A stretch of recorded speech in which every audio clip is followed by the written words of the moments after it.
Welcome back everyone. तो हमने काफ़ी कुछ पढ़ लिया चाइल्ड डेवलपमेंट में। तो इस वीडियो में हमने डिस्कस करने हैं उन टॉपिक्स के ऊपर क्वेश्चन जो इससे पहले की वीडियोस में हम पढ़ चुके हैं। तो आप आई होप वो वीडियोस पढ़ चुके होंगे और ये क्वेश्चन भी आपने अटेम्प्ट किए होंगे पहले अपने आप, और अब आप जब मैं डिस्कस करूंगा तो आप मैच करोगे आपके आंसर, जैसा कि हमेशा आपको करना चाहिए। तो चलिए स्टार्ट करते हैं क्वेश्चन। तो सबसे पहला question, human development is divided into domains. तो उसकी डोमेन्स क्या क्या आपको ये बतानी है। आंसर इसका पहला है, क्योंकि उसमें physical, cognitive, emotional and social सारे दे रखे हैं। सेकंड, थर्ड और फोर्थ क्यों गलत है? क्योंकि सेकंड में जो स्पिरिचुअल एंड सोशो साइकोलॉजिकल दिया है ये कोई डोमेन नहीं होती। थर्ड में जो दिया है साइकोलॉजिकल ये कोई डोमेन नहीं होती, और फोर्थ में जो दिया है स्पिरिचुअल ये कोई डोमेन नहीं होती। तो फर्स्ट क्वेश्चन का आंसर तो सीधा सीधा फर्स्ट हो गया, question number 1, answer number 1। Question number 2, development of concepts is primarily of part of. देखिए डोमेन से अलग अलग, फिजिकल, कॉग्निटिव, सोशल, इमोशनल। तो कॉन्सेप्ट किससे जुड़ा है? थिंकिंग से, और थिंकिंग क्या है? Cognitive development. बट यहां पे तो फिजिकल, सोशल, इमोशनल और इंटेलेक्चुअल है, कॉग्निटिव वर्ड तो है नहीं। और कॉग्निटिव वर्ड किससे जुड़ा है? ब्रेन से, और वो इंटेलेक्चुअल से भी जुड़ा है, तो इंटेलेक्चुअल आंसर हो गया। तो क्वेश्चन नंबर जो 2 है उसका हो गया ऑप्शन नंबर 4। बड़ा सीधा क्वेश्चन है वैसे ये, अगर कॉग्निटिव दिया होता तो वो आंसर हो जाता, इंटेलेक्चुअल दिया वो आंसर हो गया। Question number 3, development from central part of body towards peripheries and extremities, मतलब अंदर से, सेंटर से बाहर की तरफ। और ये मैंने आपको बताया था, इसको प्रॉक्सिमो डिस्टल कहते हैं। पहला दे रखा है डिसेंट्रलाइज, दूसरा दे रखा है प्रॉक्सिमो डिस्टल, तीसरा दे रखा है कैस्केड, और चौथा दे रखा है रेडिएटेड। ये सब कुछ नहीं होता, आंसर है सेकंड ऑप्शन। तो क्वेश्चन नंबर 3 का आंसर ऑप्शन 2। क्वेश्चन नंबर 4, अब पूछ रहे proximo distal principle of motor development means. Proximo distal का मतलब क्या था? सेंटर से आउटवर्ड। तो देखते हैं, ऐसा कुछ यहां पे लिखा है। पहले में कह रहे हैं tend to proceed from toe to head, मतलब पैर से सिर की तरफ, ऐसा तो कोई प्रिंसिपल नहीं है। दूसरा कह रहे हैं sequence of biological changes in childhood, नहीं। तीसरा कह रहे हैं development proceeds from the centre of the organism to its periphery, हाँ ये है, सेंटर से पेरिफेरी, बाहर की तरफ। और चौथा कह रहे हैं tend to proceed from head to toe. Head to toe तो सेफालोकोडल था, अगर आपको याद हो। तो क्वेश्चन नंबर 4 का आंसर हो गया option number 3। Question number 5, the cephalocaudal principle of development. तो सेफालोकोडल प्रिंसिपल जो है डेवलपमेंट का, explain how development proceeds from cephalocaudal. Cephalocaudal में क्या था? सिर से पैर की तरफ। तो ढूंढते हैं, पहला ही है option, head to toe. Rural to urban कुछ नहीं होता, जनरल टू स्पेसिफिक अलग चीज है, डिफरेंशिएटेड, इंटीग्रेटेड ये सब अलग चीज है। तो पहला आंसर होगा क्वेश्चन नंबर 5 का, बिल्कुल सीधा क्वेश्चन है ये भी। Question number 6, which of the following is an example of fine motor skill. Fine motor skill होते हैं छोटी मांसपेशियों वाले। तो हॉपिंग, हॉपिंग होता है कूदना, कूदने में तो लेग्स यूज होंगी। रनिंग, रनिंग में भी लेग्स यूज होंगी, लार्ज मसल्स हैं ये तो। राइटिंग और क्लाइंबिंग, क्लाइंबिंग मतलब चढ़ना पेड़ पर या सीढ़ी पे, तो लेग्स यूज होंगी, आर्म्स यूज होंगी, बट राइटिंग में सिर्फ फिंगर्स यूज होंगी। तो क्वेश्चन नंबर 6 का हो गया ऑप्शन नंबर 3। आगे चलते हैं। Question number 7, human development is quantitative, qualitative, unmeasurable to certain extent, both qualitative and quantitative. ये आंसर हो गया, क्योंकि मैंने आपको बताया था डेफिनेशन में, ये क्वालिटेटिव भी है, ये क्वांटिटेटिव भी है। इसको कुछ हद तक नापा भी जा सकता है, कुछ हद तक इसमें क्वालिटी भी इंक्रीज होती है। तो इस क्वेश्चन का आंसर हो गया 4, क्वेश्चन नंबर 7 का 4। Question number 8, early childhood refers to the period of. Early childhood कहां से होता है? देखिए मैंने आपको बताया था 2 से लेकर 6 साल तक होता है, बट 1-2 साल ऊपर नीचे हो सकता है। तो 1.5 साल से 6 साल दिया होता वो भी सही होता, यहाँ 2 से 8 दिया वो भी सही है, 2 से 7 दिया होता वो भी सही होता, 1-2 साल ऊपर नीचे माना जा सकता है। तो अर्ली चाइल्डहुड है 2 से लेकर 8, यहाँ पे 8 साल तक, वैसे 6 साल तक। तो क्वेश्चन नंबर 8 का हो गया answer option 1। Question number 9, knowledge of which will be most significant for a teacher dealing with a class comprising students of mixed age group. तो कह रहे हैं आपकी क्लास में ना मिक्स्ड एज ग्रुप है, तो टीचर को किस चीज की नॉलेज होनी चाहिए? ध्यान से सुनिए, टीचर को एज के अकॉर्डिंग बच्चों में क्या चेंजेस आते हैं उसकी नॉलेज होनी चाहिए। अलग अलग एज है ना, तो एज के अकॉर्डिंग जो चेंज आते हैं वो हमने स्टेजेस में पढ़े हैं, चाइल्ड डेवलपमेंट में स्टेजेस पढ़ी, अर्ली चाइल्डहुड में क्या होता है, मिडिल चाइल्डहुड में क्या होता है, एडोलेसेंस में क्या होता है। तो टीचर को एक्चुअली पता क्या होना चाहिए? डेवलपमेंट की स्टेजेस की नॉलेज होनी चाहिए, अगर क्लास में अलग अलग एज के बच्चे हैं। तो आंसर हो गया यहाँ पे 9th क्वेश्चन का second option. Question number 10, which of the following age group fall under the letter childhood. अब लेटर चाइल्डहुड मैंने आपको बताया था 6 से लेकर 11 साल, जो कि यहाँ पे दे रखा है ऑप्शन नंबर 4 में। तो क्वेश्चन नंबर 10 का option number 4। Question number 11, period of infancy. Infancy का पीरियड कौन सा होता है? बर्थ से लेके 2 साल तक होता है, जन्म से लेके 2 साल तक, जो कि यहाँ पे है ऑप्शन नंबर 2। तो क्वेश्चन नंबर 11 का ऑप्शन नंबर 2। कितने आसान क्वेश्चन आते हैं अगर आपने कॉन्सेप्ट ढंग से पढ़ा हो। आप देख सकते हैं अब तक तो मुझे कोई डिफिकल्ट क्वेश्चन लगा नहीं, आपको भी नहीं लगा होगा होपफुली। तो बड़े सीधे क्वेश्चन है, आपका कॉन्सेप्ट ढंग से बना होना चाहिए, बस ये इंपॉर्टेंट है।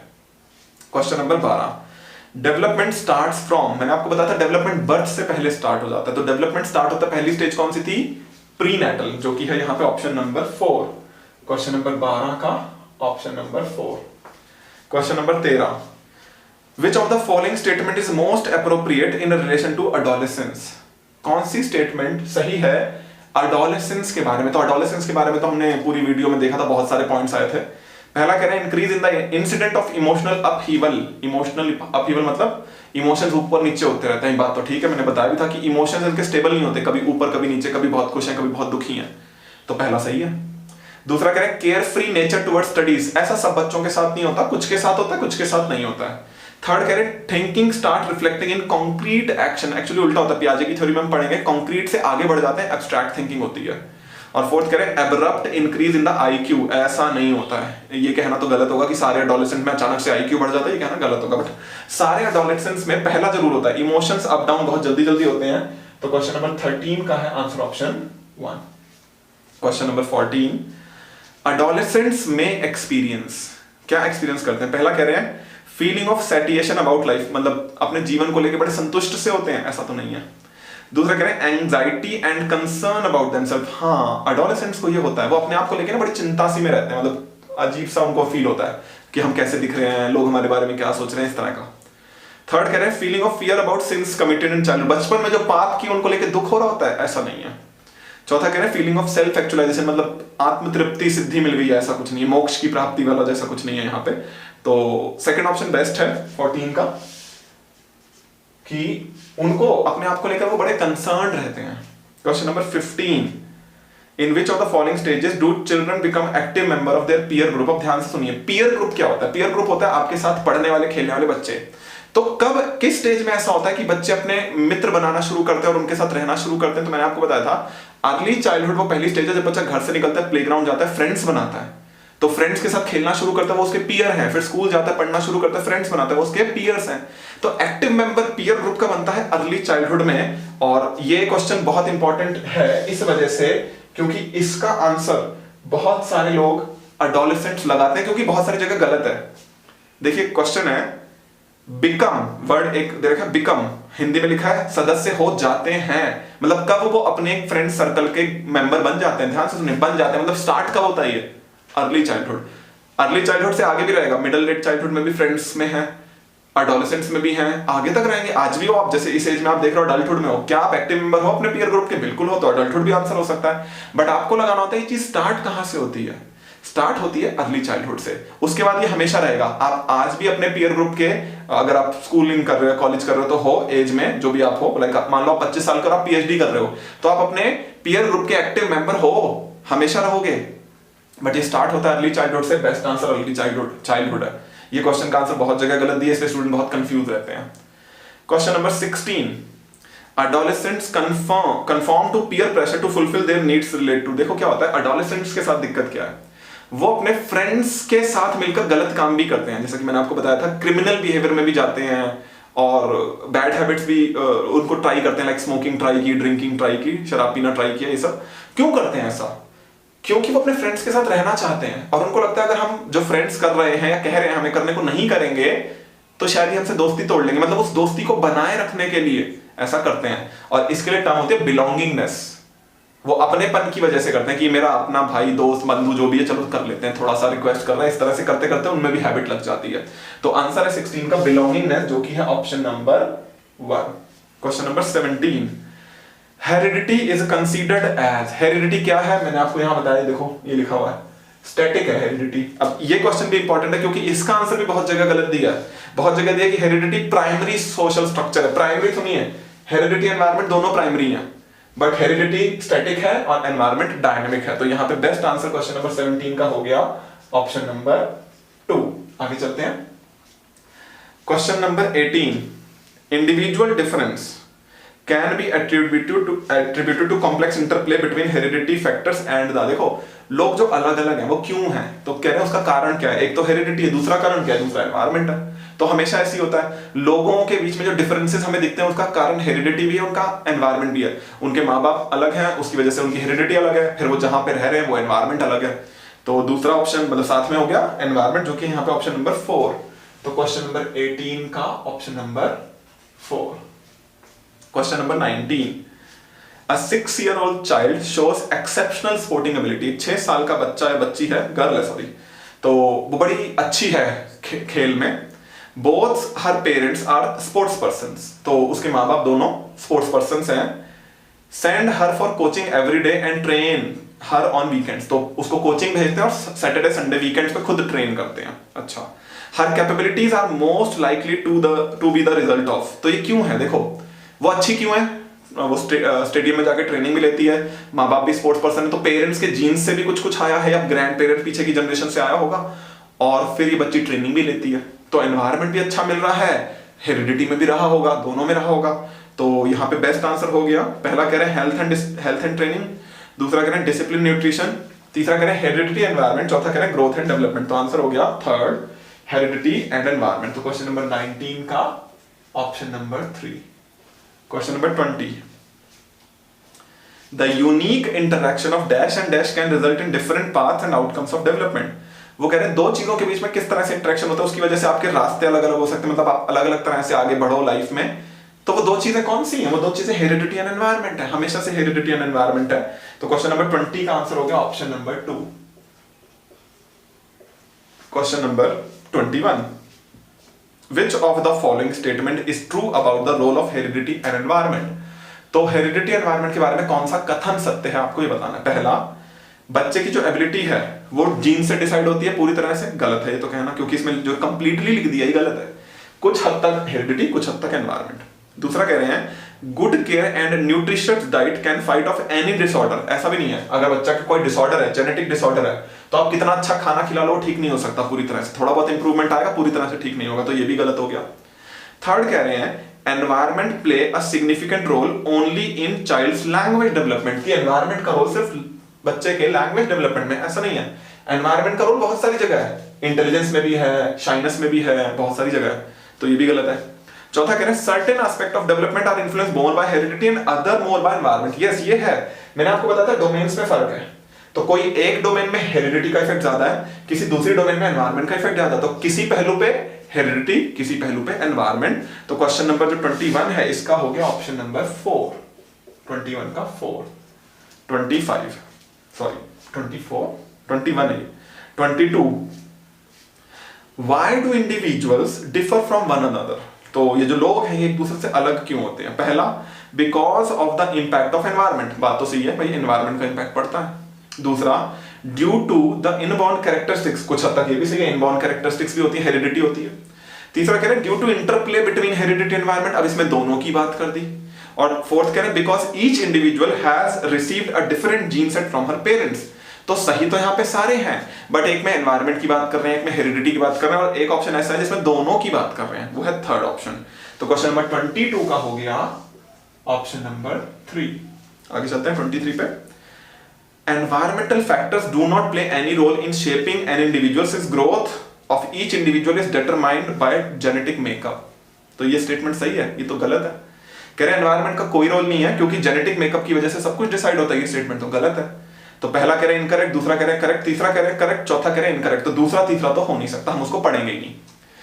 चौथे में कह रहे हैं इनकरेक्ट है क्योंकि since environmental factors contribute little in individuals, तो कह रहे हैं कम प्रभाव पड़ता है। और पहले में कह रहे हैं since there has been several researches to prove that environment can have a major influence on development. Yes पहला सही है कि एनवायरनमेंट का बहुत ज्यादा प्रभाव पड़ सकता है, यहां पे लिखा है पड़ सकता है, पड़ता नहीं है, पड़ सकता है, ऐसा रिसर्च में आया। तो हेरिडिटी का भी पड़ सकता है, एनवायरनमेंट का भी पड़ सकता है, वो अलग अलग लोगों के लिए अलग अलग है। तो बेस्ट आंसर बन रहा है यहाँ पे 1, क्वेश्चन नंबर 23 का option number 1। Question number 24, in the context of nature nurture debate which one of the following statement seems appropriate to you. कौन सी स्टेटमेंट सही है आपको ये बताना है। Child is like a blank slate whose character can be moulded by the environment into any shape. ये गलत है, बच्चा कोरी स्लेट नहीं होता है। लर्निंग में आएगा, हम पढ़ेंगे भी, बच्चा कोरी स्लेट नहीं होता है। Second, environmental factors only have little influence in shaping up child's behaviour. कह रहे एनवायरमेंट का कम प्रभाव होता है। अब देखो कम भी हो सकता है, ज्यादा भी हो सकता है, वो तो हर किसी के अलग है, तो हम कंफर्म होकर तो नहीं कह सकते कि कम ही होता होगा। Third, heredity and environment are inseparably interwoven and both influence develop. ये सही है कि हेरिडिटी एंड एनवायरमेंट आपस में बहुत ज्यादा घुले मिले हुए हैं और ये दोनों डेवलपमेंट पर अपना इफेक्ट डालते हैं। तो ये मैंने आपको बताया था, इंटरेक्शन होता है। और चौथा कह रहे हैं children are genetically predisposed to what they would be like irrespective of whether environment whatever environment they grow up. तो वो कह रहे हैं बच्चों के जीन्स जैसे होंगे वो वैसे ही बनेंगे, भले उनको कैसा भी एनवायरमेंट मिल जाए। ऐसा नहीं है, एनवायरमेंट का भी इफेक्ट पड़ता है, जीन्स की वजह से सब कुछ नहीं होता। तो बेस्ट आंसर यहाँ पे हो गया heredity environment are inseparably interwoven वाला थर्ड ऑप्शन। तो क्वेश्चन नंबर 24 का option number 3। Question number 25, Arjav says that language development is influenced by one's innate predisposition, while Sonali feels that it is because of the environment. तो दो बच्चे हैं, अर्जव सोनाली। अर्जव कहता है heredity की वजह से होता है, innate predisposition मतलब हेरिडिटी, और सोनाली कहती है एनवायरमेंट की वजह से होता है। तो ये जो डिस्कशन चल रहा है ये किस चीज को लेकर चल रहा है? पहला कह रहे हैं क्रिटिकल सेंसिटिव फीलिंग, दूसरा कह रहे हैं स्टेबिलिटी इंस्टेबिलिटी, तीसरा कह रहे हैं कॉन्टिन्यूअस डिसकॉन्टिन्यूअस लर्निंग, और चौथा कह रहे हैं नेचर नर्चर। यस, ये नेचर नर्चर है। एक बच्चा कह रहा है हेरिडिटी की वजह से हो रहा है, एक बच्चा कह रहा है एनवायरमेंट की वजह से हो रहा है, तो दोनों की वजह से होता है। तो इस बात को लेकर डिबेट चल रही है यहाँ पे क्वेश्चन नंबर 25 में। तो 25 का आंसर हो गया option number 4। Question number 26, which of the following is an issue related to development. तो आपको बताना है इनमें से कौन सा इशू है, और आपको दिख रहा है बहुत क्लियरली नेचर नर्चर इशू है डेवलपमेंट का। हमने पढ़ा ना ये 3 इशू हैं, तो नेचर नर्चर इशू है, बाकी इश्यूज नहीं है। तो क्वेश्चन नंबर 26 का हो गया option number 3। Question number 27, which of one of the following is true about the role of heredity and environment in the development of child। तो आपको बताना है इनमें से सही स्टेटमेंट कौन सी है। पहला कह रहे हैं heredity and environment do not operate together, जबकि ये तो दोनों साथ में काम करते हैं, दे डू ऑपरेट टुगेदर, तो नॉट लगा दिया इसमें, तो गलत हो गया। सेकंड कह रहे हैं propensity is related to environment while actual development require heredity, मतलब आपका जो रुझान है, झुकाव है, वो वातावरण की वजह से होता है और एक्चुअल डेवलपमेंट इसकी हेरिडिटी की वजह से होता है। नहीं, दोनों, मतलब आपका रुझान हेरिडिटी एनवायरमेंट दोनों की वजह से होता है, आपका डेवलपमेंट भी दोनों की वजह से होता है। तो ये स्टेटमेंट भी गलत है।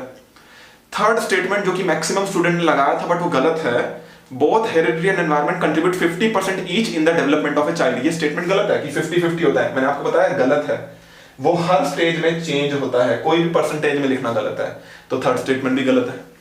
फोर्थ कह रहे हैं relative contribution of environment and heredity is not additive.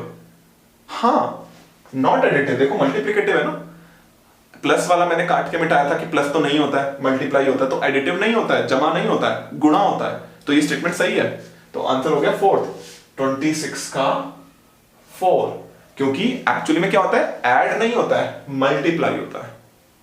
Question number 28, which of the following statement is true. कौन सी स्टेटमेंट सही है? पहला, intelligence remains unaffected bye schooling, कहना गलत है। देखो स्कूलिंग, एनवायरमेंट का इफेक्ट पड़ता है इंटेलिजेंस पे। Genetic makeup impacts responsiveness of an individual two qualities of environment, हाँ ये सही है। आपके जीन्स की वजह से ऐसा होगा कि एनवायरमेंट जो है उसके ऊपर आप रिस्पॉन्ड करोगे, कैसे करोगे, वो जीन्स की वजह से होता है। बट बाकी स्टेटमेंट पढ़ते हैं अभी। Adoptive children possess same IQ as their adoptive sibling, तो एक बच्चा है जो अडॉप्ट किया गया और एक बच्चा है रियल बच्चा, दोनों का आईक्यू सेम होता है? ऐसा तो नहीं है।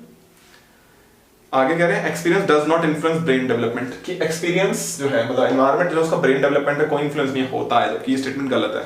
सही स्टेटमेंट है सेकंड, कि आपके जीन्स जैसे हैं उसकी वजह से आप एनवायरमेंट के अकॉर्डिंग काम करते हो, मतलब जीन्स और एनवायरमेंट दोनों एक दूसरे को प्रभावित करते हैं। तो आपका एनवायरमेंट कैसा है और आपके जीन्स कहते हैं, जीन्स का इफेक्ट एनवायरमेंट पे पड़ेगा, फिर आप एनवायरमेंट में जो करोगे वो करोगे। तो बेस्ट आंसर हो गया 2, 28 का option number 2। Question number 29, which of the following statement is true regarding role of heredity and environment in human development। तो ह्यूमन डेवलपमेंट में हेरिडिटी और एनवायरमेंट को लेकर कौन सी स्टेटमेंट सही है आपको ये बताना है। पहला, the role of environment is almost fixed, कि एनवायरमेंट का रोल है fix, whereas the impact of heredity can be altered, जबकि हेरिडिटी जो है उसको चेंज किया जा सकता है। तो उल्टा नहीं हो गया, ये फिक्स नहीं है, ये फिक्स है, तो बिल्कुल उल्टा ये तो। अगला कह रहे हैं theories based on the behaviourism are largely based on the role of nature in human development. देखो बिहेवियरिज्म की थ्योरी, नेचर नर्चर ऐसा कुछ नहीं है, वो अलग लर्निंग की थ्योरीज है, ये डेवलपमेंट की बात हो रही है। Third, relative effect of heredity and environment very in different areas of development. ये सही है, अलग अलग डोमेन में, डोमेन मतलब एरिया में, क्षेत्रों में दोनों का कंट्रीब्यूशन अलग अलग होता है। कहीं पे हेरिडिटी का ज्यादा है, कहीं पे एनवायरनमेंट का ज्यादा है। जहां पे हेरिडिटी का ज्यादा है वहां एनवायरनमेंट का कम है, तो चेंज होता रहता है। तो ये स्टेटमेंट बिल्कुल सही है। और चौथा कह रहे हैं policy of compensatory discrimination of the government of India is based on compensatory discrimination, मतलब पता नहीं स्टेटमेंट में कहना क्या चाह रहे हैं। तो ये स्टेटमेंट बिल्कुल ही गलत है, इसका कुछ लेना देना ही नहीं है इस चीज से। बेस्ट आंसर है थर्ड, कि अलग अलग फील्ड में अलग अलग कंट्रीब्यूशन होता है। तो थर्ड आंसर हो गया क्वेश्चन नंबर 29 का 3। Question number 30, nature nurture debate refers to. तो मैंने आपको बताया था नेचर का मतलब है हेरिडिटी, नर्चर का एनवायरनमेंट। हेरिडिटी होती है जीन्स की वजह से, तो पहला ही सही हो गया, जेनेटिक्स एंड एनवायरनमेंट। दूसरे में कह रहे हैं बिहेवियर एंड एनवायरनमेंट। तीसरे में कह रहे हैं एनवायरनमेंट एंड बायोलॉजी। चौथे में कह रहे हैं एनवायरनमेंट एंड अपब्रिंगिंग। ऐसा कुछ नहीं है, अपब्रिंगिंग एनवायरनमेंट का पार्ट है, तो चौथा तो सेम ही चीज कह रहे हैं दोनों में। ऐसी बायोलॉजी हेरिडिटी है, बट ये तो उल्टा हो गया, पहले बायोलॉजी और बाद में एनवायरनमेंट दिया होता, हम मान लेते हैं। अच्छा, सेकंड में बिहेवियर एंड एनवायरनमेंट, बिहेवियर तो अलग ही चीज है बिल्कुल। और फर्स्ट कह रहे हैं जेनेटिक एंड एनवायरनमेंट, जेनेटिक मतलब हेरिडिटी, तो हेरिडिटी एंड एनवायरनमेंट है नेचर नर्चर का मतलब, जो कि है फर्स्ट ऑप्शन। क्वेश्चन नंबर 30 का option number 1। Question number 31, which of the following is predominantly a heredity related factor. तो इनमें से कौन सा हेरिडिटी से जुड़ा फैक्टर है? पहला कह रहे हैं एटीट्यूड टुवर्ड्स पीयर, कुछ हद तक होता है, पूरी तरह नहीं। शाई होना, ये सब होना। थिंकिंग पैटर्न भी कुछ हद तक होता है, पूरी तरह नहीं। तीसरा कह रहे हैं कलर ऑफ आईज, ये पूरी तरह से हेरिडिटी की वजह से होता है, हाइट, स्किन कलर, आंखों का रंग, ये सब चीजें, तो ये होगा। और चौथा कह रहे हैं पार्टिसिपेशन इन स्कूल एक्टिविटीज, ये तो एनवायरनमेंट होता है, तो हेरिडिटी रिलेटेड फैक्टर है थर्ड ऑप्शन 31 का 3। Next question 32, environmental factor that shape development include all of the following except, मतलब कौन सा एनवायरमेंट का फैक्टर नहीं है, आपको ये बताना है।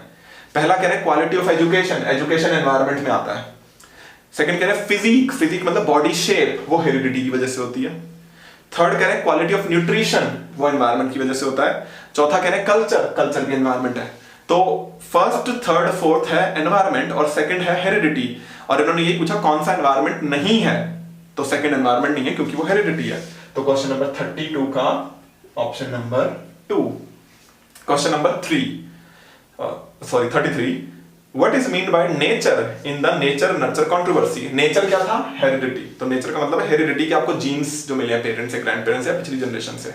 तो पहला कह रहे हैं एनवायरमेंट अराउंड अस, ये तो गलत है। दूसरा कह रहे हैं बायोलॉजिकल जीन्स और द हेरिडिटी इंफॉर्मेशन, ये है गिवंस, बायोलॉजिकल गिवंस लिखा है यहाँ पे, तो ये है हेरिडिटी वाला। थर्ड कह रहे हैं टेम्परामेंट नहीं। चौथा कह रहे हैं complex forces of physical and social world, ऐसा भी नहीं है। सेकंड आंसर है नेचर वर्ड का मतलब होता है हेरिडिटी, जो कि है सेकंड ऑप्शन में। तो 33 का second option. Question number 34, do children acquire language because they are genetically predisposed और do so because of parent intensively teach them. तो बच्चे भाषा क्यों सीखते हैं? क्या वो बच्चे जीन्स से मतलब मिला है उनको, या इसलिए कि पेरेंट्स उनको सिखाते हैं? तो एक तरफ हेरिडिटी, एक तरफ एनवायरमेंट की बात हो रही है। तो ये क्वेश्चन क्या हाईलाइट कर रहा है कि हेरिडिटी इंपॉर्टेंट है, एनवायरमेंट। और यहाँ पे फर्स्ट ऑप्शन में दे रखा है नेचर नर्चर डिबेट। यस, ये नेचर नर्चर डिबेट है कि दोनों में से क्या ज्यादा इंपॉर्टेंट है। तो क्वेश्चन नंबर 34 का आंसर हो गया ऑप्शन नंबर 1। तो आप देख सकते हैं कि किस तरह के क्वेश्चन आए हैं इस पे, इन टॉपिक्स पे जो हमने अब तक पढ़े थे। एंड आई होप आपको ये क्वेश्चन इजी लगे होंगे, ज्यादा डिफिकल्ट नहीं लगे होंगे, और ये टॉपिक्स भी जो अब तक हमने पढ़े हैं ये भी आपको समझ में आएंगे। तो आगे की वीडियोस में मिलेंगे और डिस्कस करेंगे चाइल्ड डेवलपमेंट के और टॉपिक्स, अभी तो काफी बाकी है, और उनके क्वेश्चंस भी।